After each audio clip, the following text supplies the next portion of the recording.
പുത്തൻതെരുവിൽ അടിപ്പാത നിർമ്മിക്കണമെന്ന ആവശ്യം ശക്തം. ആവശ്യമുന്നയിച്ച് K C. Venugopal എം.പിക്ക് action council നിവേദനം നൽകി. സി.ആർ. മഹേഷ് എം.എൽ.എയുടെ സാന്നിധ്യത്തിലാണ് നിവേദനം നൽകിയത്. പുത്തൻതെരുവിൽ അടിപ്പാത നിർമ്മിക്കണമെന്ന് ആവശ്യപ്പെട്ടാണ് നാഷണൽ ഹൈവേ ആക്ഷൻ കൗൺസിൽ ഭാരവാഹികൾ കെ.സി. വേണുഗോപാൽ എം.പിക്ക് നിവേദനം നൽകിയത്. ഹൈവേയുടെ ഇരുവശങ്ങളിലുമായി 6ഓളം കശുവണ്ടി ഫാക്ടറികളിൽ ജോലി ചെയ്യുന്ന ആയിരക്കണക്കിന് തൊഴിലാളികൾ, സ്കൂൾ വിദ്യാർത്ഥികൾ, ശക്തികുളങ്ങര ക്ഷേത്രം, പുത്തൻതെരുവ് ജുമാ മസ്ജിദ്, government homeo dispensary, ESI hospital, Thurayilkadavu harbour എന്നിങ്ങനെ നിരവധി ജനങ്ങൾക്ക് ഉപകാരപ്രദമായ അടിപ്പാത എത്രയും വേഗം അനുവദിക്കണമെന്നാവശ്യപ്പെട്ടായിരുന്നു നിവേദനം നൽകിയത്. ആക്ഷൻ കൗൺസിൽ ഭാരവാഹികൾ സി.ആർ. മഹേഷ് എം.എൽ.എയുടെ സാന്നിധ്യത്തിലായിരുന്നു എം.പിക്ക് നിവേദനം നൽകിയത്.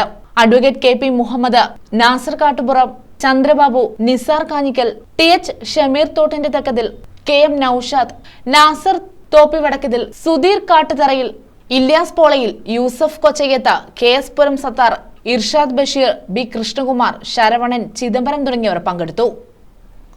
News bureau, Karunagappally.